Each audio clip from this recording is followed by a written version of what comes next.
Hello, and welcome to A Critical Dragon, where I talk about narrative in films, television, and in books. And this is part of that ongoing series that I'm doing about elements of world building and the sort of the literary world, the story world that gets created, and the different things that feed into that, which, in my opinion, are good techniques to be employing.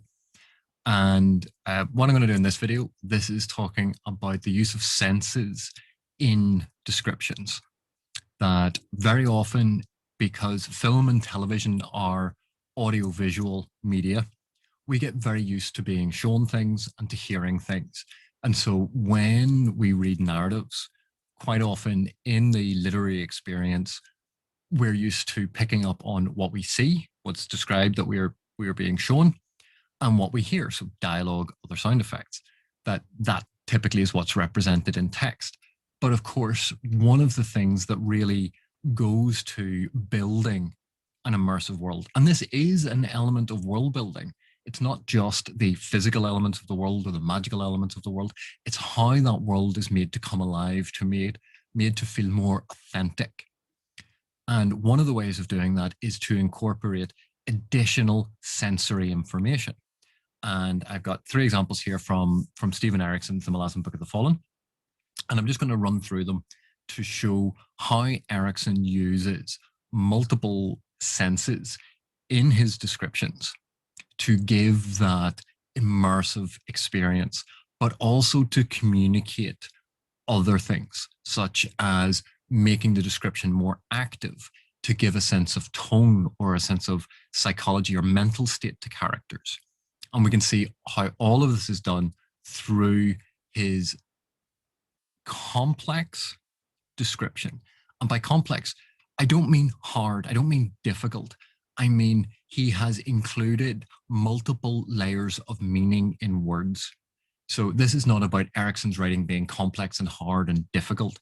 This is about Erikson's writing being rich and intricate and doing multiple things with the same word. So if we look at our first example, these items lay rotting in the swamp, the rope strung between them, and nearby cedar boles bearded in moss. Dozens of the craft were visible. Humped bundles of supplies lay on low rises, swathed in thick mold, sprouting toadstools and mushrooms. The light was pallid, faintly yellow. The character, dripping with slime, dragged himself upright, spitting foul water from his mouth as he slowly straightened to look around. His attackers were nowhere in sight. Insects flitted through the air in desultory absence of haste. Frogs croaked, and the sound of dripping water was constant. A faint smell of salt was in the air. So I've removed a couple of identifying features from this because I wouldn't want anyone to be spoiled in the reading experience. And those the elements that I removed there are not important to what I'm talking about. So we have these items that are lying rotting in a swamp. So although they are described as sitting there, rotting because it's active gives you not only a sense of these things falling into disrepair, but that it is an active process. It is ongoing. They haven't finished being rotted. It is a continuing process. So there's an activity, a proactive type of description being used here. And we're also told, so rotting and swamp. So those two things initially are giving us this sense of what is going on, what the feeling is, rotting, but also a location, swamp. And the nearby cedar boles bearded in moss. So pay attention to little things like alliteration here, because the boles bearded. We also have scanning down, slowly straightened, and I think that's it in this section. But the use and the sound of language is actually quite nice here. But in looking at this, the cedar boles were bearded in moss. It's not just the nearby trees were mossy. So we get cedar bowls. Obviously, bowls a way of describing it, but it's not usual. So it gives you a different sense. It's not prosaic. It's not mundane. It's just a more interesting way to describe them. But bearded in moss. So it's an element of personification. Obviously, talking about beards, and trees don't literally have beards, but it also gives a sense of personification, but also gives a sense of tactileness to the moss. They're not just carpeted in it, it's not passive. There's this sense of um, fluffy hairiness to them because of the bearding. Humped bundles of supplies lay on low rises, swathed in thick mold. So again, we have this sense of rotting. It's a swamp. There's thick moss, and now thick mold is covering the supplies. So this has not been disturbed for a long time. Um, that they have sprouted toadstools and mushrooms. So again, that sense of rotting and that sense of the swampy, almost disgusting nature of this. This is about things being broken down, things decaying, and decaying over a long time, because even the supplies have developed a thick mold. So not just mold, they are covered in it. And toadstools and mushrooms are now growing on them. And the light was pallid and faintly yellow. So pallid, we're getting a sense of sickliness and this idea of yellowing, the jaundicing of the light. So again, sickness, rot, everything is supporting this idea of unhealthiness. The character themselves is dripping with slime, an active description. It's not just covered in, dripping with. So there's a sense of action, even in this very still image that we're being presented with. There is a feeling of dynamic action. And it's slime. It's not just water or anything like that. It has a tactile sensation to it. And he drags himself upright and slowly straightens.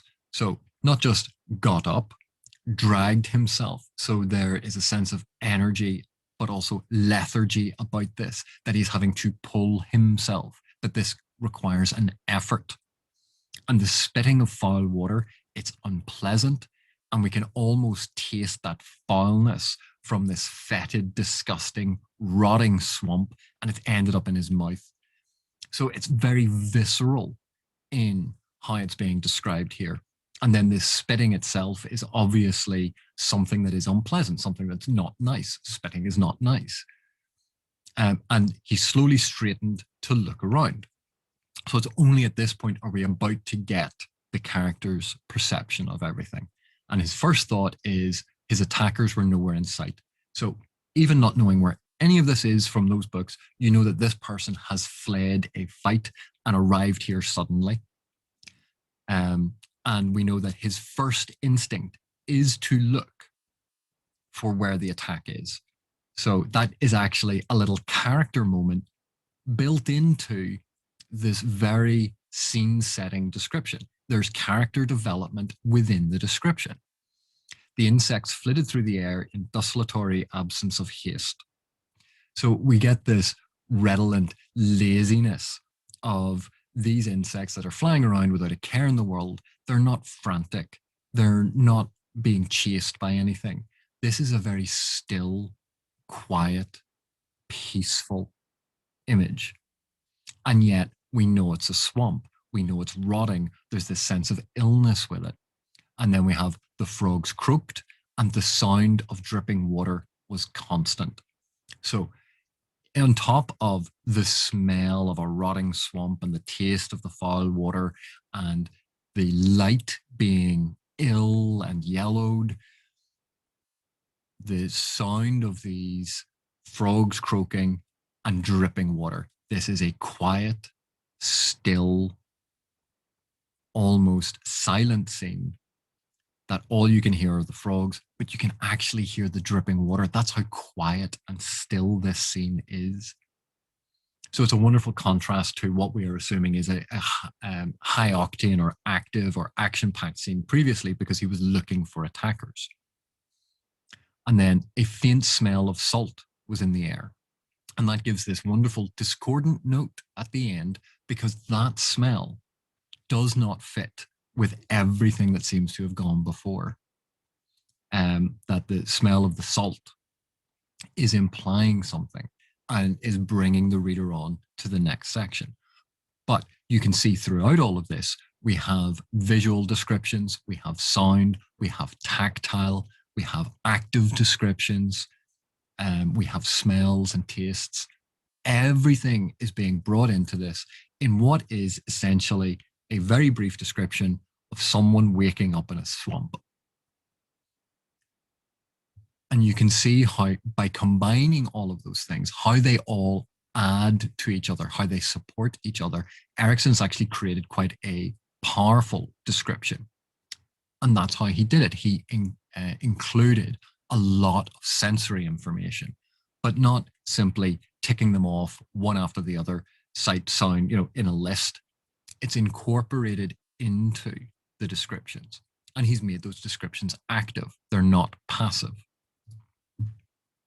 So if we look at the next example, we have the night sky to the south was lit red, though over a league distant from the slope of the sparsely wooded hill, the city's death was plain to see, drawing the witnesses to silence apart from the rustle of armor and weapons and the squelch of boots and moccasins in mud.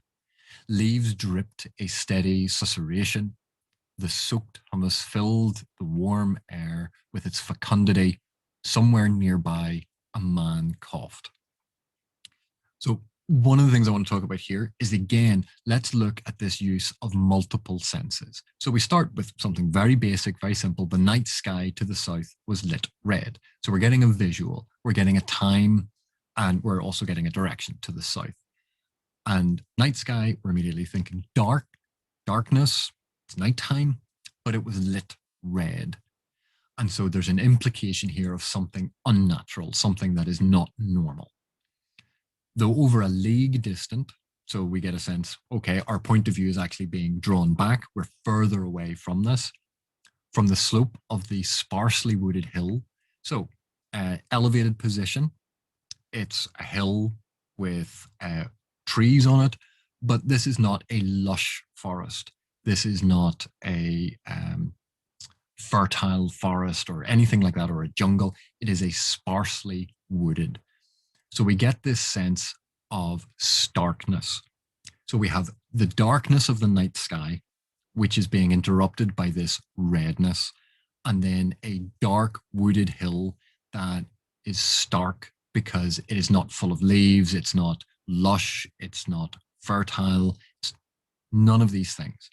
And we immediately hear that the city's death was plain to see. So we have the night combining with death and sparsely, this idea of thinness, all combining together. And we see that this combination has drawn the witnesses to silence, apart from the rustle of armor and weapons and the squelch of boots and moccasins in mud.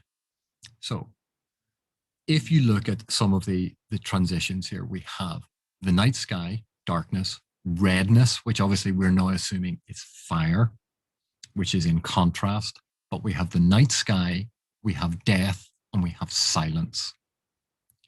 And that is a continuation of the same sort of description where we're banding these things together to give us this sense of absolute horrific stillness, that these people have come upon a site and immediately been shocked into silence. Then we think about, is this a comfortable silence? Is this the comfortable silence between friends? And you go, no, it isn't, because we can hear that there's the rustle of armor and weapons. And you go, well, that just emphasizes how quiet it is, because how do you know it's really silent when you can suddenly hear a little tiny noise that ordinarily you wouldn't hear? But it's not the clanking of weapons. It's not anything active like that. It's a rustle. It is a quiet, diminutive noise, and one that's actually about small movement. The rustling of leaves is not about, trees waving wildly in the wind. It's about small movements. And so these are very small movements combined because they are standing there in silence. And we also hear the squelch of boots in mud. And what I love about this is the not only the onomatopoeic nature of the word squelch, but that tactile sense that you get of the mud squidging down, of that slippiness, that sliminess, that darkness of the mud. And the fact that that isn't a particularly loud noise. And that's how quiet these people are, that the slight shifting of their feet, that squelching noise, everyone can hear. And then Erikson emphasizes this silence, this quiet. The leaves dripped a steady susurration. So we have the dripping of moisture from leaves. How quiet must it be for that drip, drip, drip of little beads of moisture from leaves falling onto the ground to be noticeable? That it is a noise that they can hear above and in combination with the slight squelch of the mud and the rustle of the creaking of their armor and weapons. So there is a real sense of the depth of this silence. And the soaked humus filled the warm air with its fecundity. And what I love here is this is almost like a juxtaposition, because night sky, we're assuming cold. We're assuming darkness. Sparsely wooded hill, again, this is a feeling of something being bare. You would expect a lot of this to be emphasizing the cold, dark. We have death being referenced. It's wet, it's muddy. That none of this seems pleasant in any way. But it's then contrasted with warm air that is fecund. So not only implying that this smell of the leaf litter as they're walking along in this moisture, that there's an overpowering smell from it, but emphasizing that this is a source of life. This decay and this death from the breaking down leaf litter is also a source of life. And it's warm. And that warm air could either be a blanket to wrap yourself in, something that is comforting, or it could be oppressive and cloying. And it's leaving it up to the reader to decide. And then we have that moment where suddenly all of this is broken because somewhere nearby a man coughed. And it's that moment where this moment of silence, where we imagine these people have walked out of these woods and they've looked into the distance and they have all been brought to sudden silence. And then it is broken because life intrudes, someone has coughed. And it's that breaking of the silence. And now we're going to get action. So we have here again this complexity of multiple senses being brought in. We have, it's not just people standing in silence. They have been drawn in, that there's an activity. They have been drawing the witnesses to silence. So this is an active description. That we have the rustle of armor, that this is sort of an ongoing thing. Nothing here is static. Nothing is still apart from the scene itself. Everything in the scene has that slight movement to it, that slight life to it, that is making it more immersive and is drawing you in to engage all of your senses. So I'm just going to move on to the last example here. And this is how, where the previous ones had been really about setting a physical scene, this is going to go into how these things are actually being deployed in creating a character scene. So, up from the darkness, a clawing, gasping struggle, explosive blooms of pain like a wall of fire rising behind his eyes, the shivering echoes of wounds, a tearing and puncturing of flesh, his own flesh. A low groan escaped him, startled him into an awareness. He lay propped at an angle, taut skin stretched beneath him. There had been motion, a rocking and bumping and scraping, but that had ceased. He opened his eyes, found himself in shadow.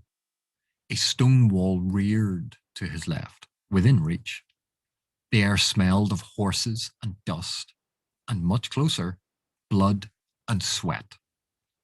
Morning sunlight bathed the compound to his right, glimmered off the blurred figures moving about there. Soldiers, horses, impossibly huge things. Boots crunched on gravel, and the shadow over him deepened. Okay, so we can see the basic narrative here. Someone has woken up who had previously been injured, and they've woken up from their injuries. That's it. That's all that's happening here. And Erikson has taken essentially 3 paragraphs to detail this. So what are we getting from it? We have, this is an active process. Up from the darkness, a clawing, gasping struggle. So this is not a pleasant waking up and going, oh, I'm finally awake and oh, isn't life great? This is violent. This involves effort. Explosive blooms of pain, like a wall of fire rising behind his eyes, the shivering echoes of wounds. So we immediately contrast the darkness with explosive blooms, this growing, this getting bigger, like a wall of fire. So that's light and heat. But then that is then further contrasted with shivering echoes, these cold, lifeless versions of what the wounds were. And then we get the wounds, a tearing and puncturing of flesh, his own flesh. So this is very active. We have him gasping awake, this sudden awakeness that took effort. And in that, we have the pain exploding and this wall of fire rising. Again, very active descriptions behind his eyes. So it's not a physical wall of fire, but these are but shivering echoes. These are pale imitations of the wounds that he had suffered. And we are then told that his wounds were a tearing and puncturing of flesh. So again, a real sense of this is physical, this is active, this is something that had significant impact. It's not just his wounds, it was a tearing and puncturing. So it really emphasizes something about the horrendous nature of these wounds. A low groan escaped him. So again, this is supporting the idea that he's woken up here, but it's not been pleasant. And his pain, everything had been held inside, had been imprisoned inside, had been controlled, but a low groan escapes. And that groan escaping startled him into an awareness. So if you think, as a mundane example, someone snoring and waking themselves up with their own snoring. But here we have this pain, this involuntary action has caused him to groan. That has escaped him. That has woken him up. And it's brought him into an awareness. But this awareness to get there has not been easy. He's in that moment coming from the darkness of unconsciousness or oblivion into awareness, but he's not there yet. He lay propped at an angle, taut skin stretched beneath him. So again, we're not given a very passive, he was lying there, or he lay on a bed. We're given, he lay propped at an angle. This is uncomfortable. It's not natural. It's emphasizing that. And then there's this very clever connection between the taut skin stretched beneath him. So the thing that he is lying on is made of taut skins stretched. But this is coming from a description of tearing and puncturing of flesh, his own flesh. So we get this idea of that previous image of his wounds being supported by the taut feeling of skin that is newly healed, or when you've recovered from an injury and your skin doesn't feel right, it feels like it's the wrong size, or the limb doesn't feel right. That when scar tissue forms, it sometimes puckers your skin and pulls at it. That's being implied through the description of the bedding that he is on. There had been motion, but that had ceased. So again, we've moved from the tearing and puncturing of flesh in the past. There had been motion, and it has now ceased. We're in this still moment. He's woken up, but it is still. And what is fascinating here is the rocking, bumping, and scraping. Again, this violent, uncomfortable imagery. His motion hadn't been smooth. This motion hadn't been comfortable. That what we have is something that, again, is supporting the tearing and puncturing. It's supporting the idea of wounds, of struggle. That language is sort of echoing through the paragraphs. He opened his eyes, found himself in shadow. And what I find interesting about this is we're moving from the darkness of oblivion, of unconsciousness, to this liminal moment, to this moment between where he is in shadow, not fully dark, but not fully light, not fully unconscious, but not fully awake.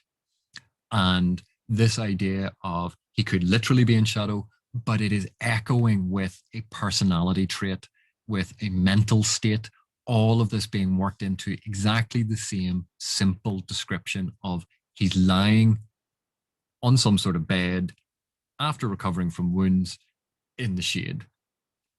But it's shadow, not shade. It's a type of darkness rather than we think of shade as something soothing and comforting. Shadow, on the other hand, tends to be slightly more ominous, but it's an improvement over darkness. So again, there's progression. A stone wall reared to his left. Now, obviously, stone walls don't move like that. They don't rear. And yet, a simple description of a stone wall is given a sense of activity, a sense of action, a sense of not being passive, of not simply just being there, that this is an integral part of the scene. And we're told it's within reach. The air smelled of horses and dust, and much closer, blood and sweat. So we've moved from pain and this visualization, which is obviously internal of a wall of fire, through the sound of a groan, to the feeling of taut skins. And now the air smells of horses and dust. We're going through all of these senses to get the full immersive experience. And then we're told the wall is to his left, but morning sunlight bathed the compound to his right. So he's close to the wall. It's within reach. He's moved from darkness. He's close to this wall in shadow, and off to his right, where maybe he's going to be going. Sunlight, light, the end of this transition from darkness through shadow to light. And the morning sunlight isn't just, illuminating something. It is bathing. It is making clean. It is cleansing the compound to his right. And if he is moving from the darkness to the light, if he is moving from being wounded to being healed, but he is still currently in shadow, then we can see where this transition is going. And all of this is building into characterization and character development, even though it is a simple description of the scene. He sees glimmered off the blurred figures moving about there. And again, this is emphasizing, I don't know if this has ever happened to you, but when you first wake up and you're bleary-eyed and you try to focus on things and it takes you a moment to come round, to fully awaken, to fully be able to see and focus on things.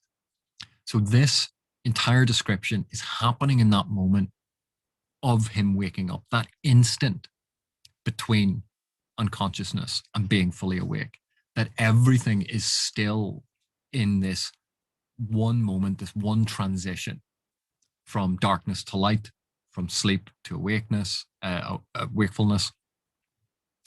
And then we hear the boots crunching on gravel and a shadow over him deepened. And now we've moved fully into the physical world, Again, we have a sound now adding into all of the other senses. And we think of how quiet this scene must be, or how close this person must be to them for the sound of boots crunching on gravel. So again, that very onomatopoeic uh, nature of the word, creating a shadow over him that deepens. And that, if you read on through the scene, has resonance of why this is not an immediate full healing that's being implied, that this person may actually be deepening the wounds and sending him back to that nightmare. So in this sequence, I hope you can see that it's not just about describing the physical. It's not just about using poetic language for the sake of poetic language.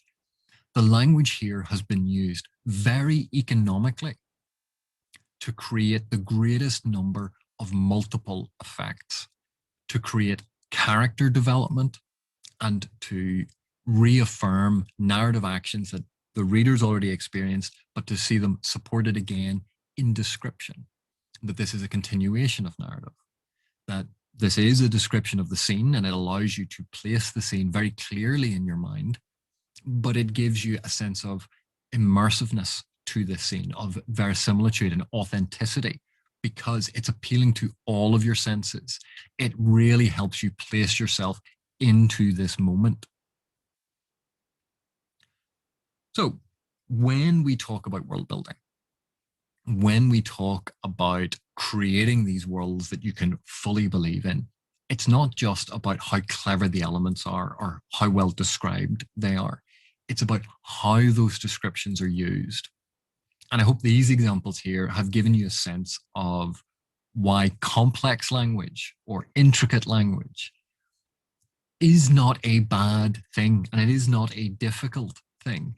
It's just a way of trying to describe how cleverly multiple meanings can be hidden in a text.